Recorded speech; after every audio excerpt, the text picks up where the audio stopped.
누가복음 17장 1절에서 10절까지 제가 먼저 읽고 교독하겠습니다. 예수께서 제자들에게 이르시되 실족하게 하는 것이 없을 수는 없으나 그렇게 하게 하는 자에게는 화로다. 그가 이 작은 자 중에 하나를 실족하게 할진대 차라리 연자맷돌이 그 목에 매어 바다에 던져지는 것이 나으리라. 너희는 스스로 조심하라. 만일 내 형제가 죄를 범하거든 경고하고 회개하거든 용서하라.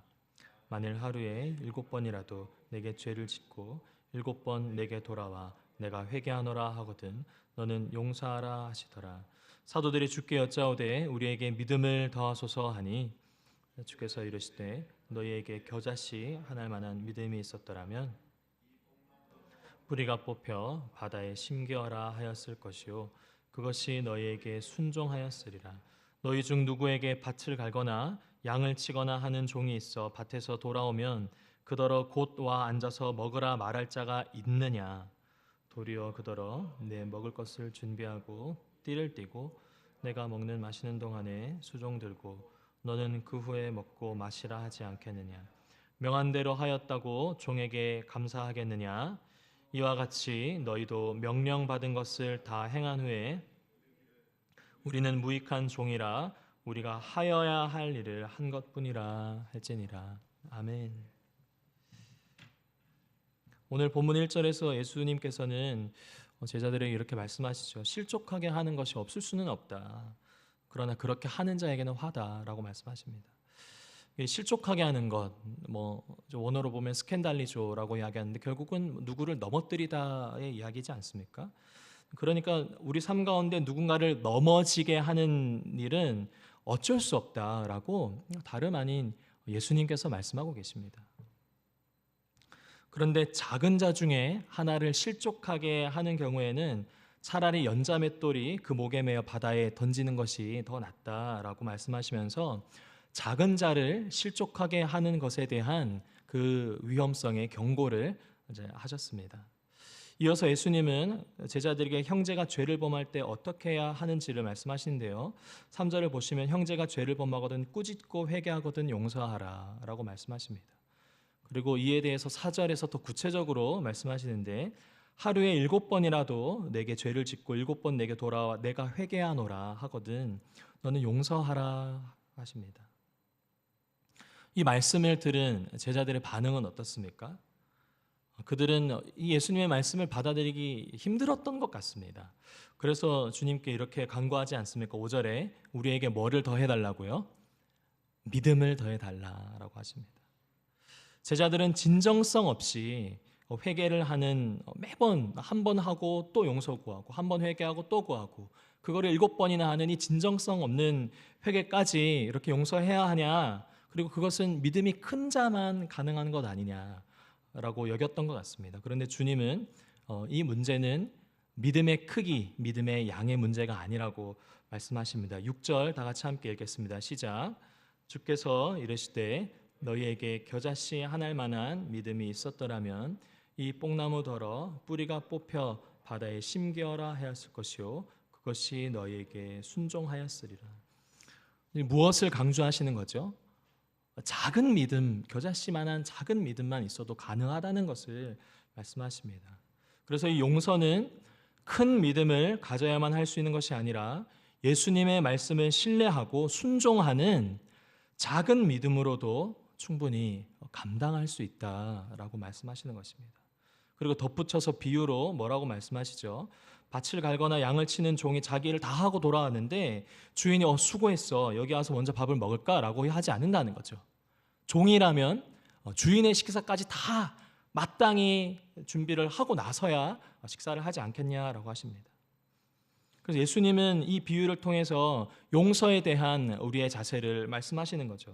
10절에 우리는 무익한 종이라 우리가 하여야 할 일을 한 것뿐이니라. 용서라는 것은 종에게 있어서는 어떠한 일이라고요? 마땅히 해야 할 일이다 라는 것입니다. 예수님은 아무런 죄가 없으신 분이셨지만 저희가 아까 찬송 144장을 불렀던 것처럼 죄 많은 이 세상에 오셔서 우리를 용서하시기 위해 십자가를 지셨습니다. 우리가 결코 자격이 있어서 그분의 용서를 받은 것이 아닙니다. 그분의 사랑과 은혜로 용서는 주어진 것이죠. 우리 믿음의 크기를 보시고 우리를 용서하신 것이 아니라 예수님께서 이 크신 사랑을 먼저 보이심으로 우리가 그분을 믿게 된 것입니다. 이 용서라는 범위를 베드로는 마태복음 18장에서 더 범위를 확장해서 이야기를 하는데요. 예수님께 묻습니다. 베드로가 주여 형제가 내게 죄를 범하면 몇 번이나 용서하여 주리까? 7번까지 하오리까? 예수님은 7번 아니라 7번을 70번까지도 해야 한다라고 말씀하십니다. 지금 이 본문이 저희에게 만약 어렵다면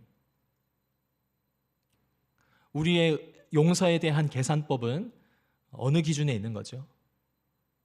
주고받는 세상의 계산법에 근거하고 있는 것입니다. 예수님 오늘 본문을 통해서 계속 뭐를 말씀하시냐면 눈에는 눈, 이에는 이라는 이 비은혜적인 세상적인 계산법에서 벗어나서 하나님의 무한한 은혜의 계산법으로 용서를 다루라는 것입니다.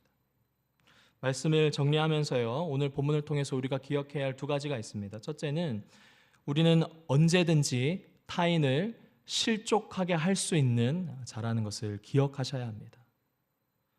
우리의 말과 행동이 특히나 믿음이 연약한 자들 또는 믿음이 없는 자들, 우리가 삶에서 마주하는 그 모두에게 우리의 말과 행동으로 인해 그들을 어떻게 해요? 실족하게 할 수 있음을, 그것을 당연히 내가 할 수 있음을 기억하셔야 됩니다.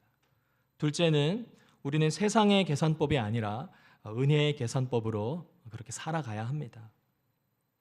우리를 용서하신 주님처럼 조건 없는 용서, 그것이 어떻게 사실 가능하겠습니까?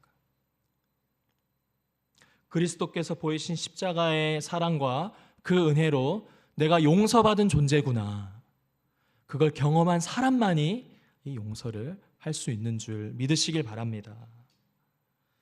마무리하면서요, 공교롭게 지난주에 제가 일하고 있는 상담소에서 상담소 소장님이 저희 가정사를, 제 개인적인 내용을 다 아시는데 그렇게 물어보시는 거예요. 이제 뭐 다 말씀할 수는 없지만 어떻게 아버지를 용서할 수 있었냐라고 물어보시더라고요. 근데 제가 이제 되물었습니다. 저의 경우가 가장 최악이죠? 라고 이야기했는데 맞대요. 상담소 관련해서 가정 문제로 찾아오시는 분들 중에 그 경우가, 저도 이제 2년 차 하고 있는데 제가 봐도 저의 경우가 가장 최악인 것 같습니다.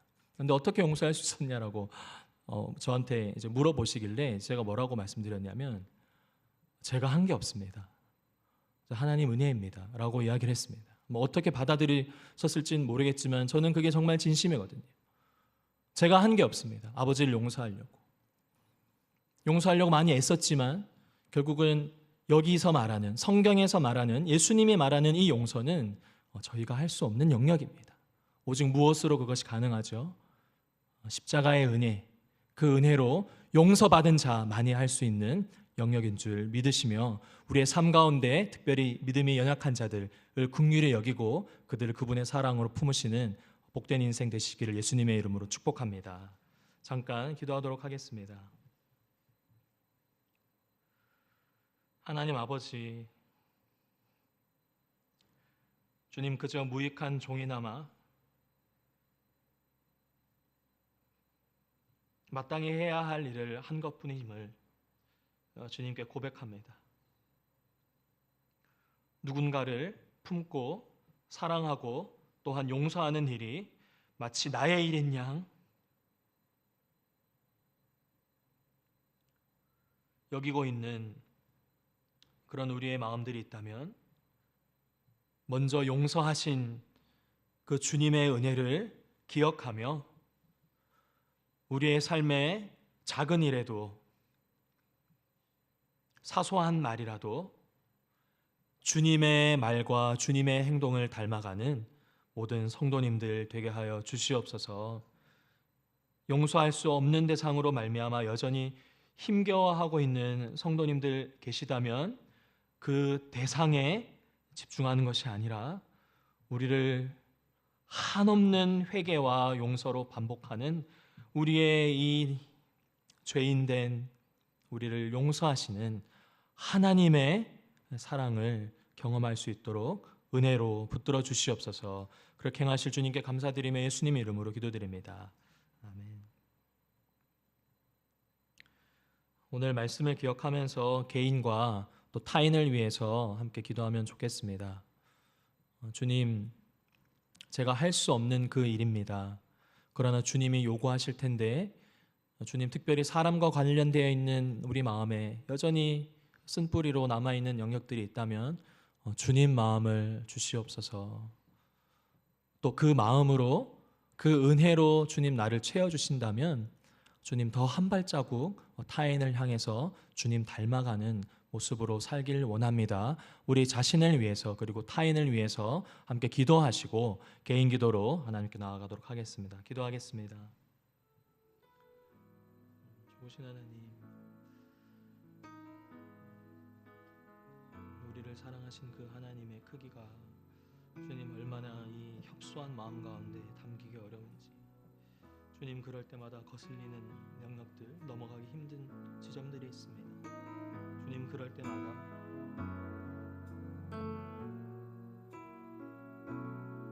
얼마나 이 자기중심적이고 이기적인 모습이 내 안에 있는지 돌아보게 됩니다. 내가 한 것 같고 내가 품은 것 같고 내가 용서한 것 같지만 주님이 하시지 않았으면 참 불가능한 일이었습니다. 오늘 본문을 통해 주님, 이것은 신앙의 연수도 아니고 직분도 아니고 믿음의 크기의 영이다. 주님, 사랑받은 자만이 알 수 있는 용서받은 자,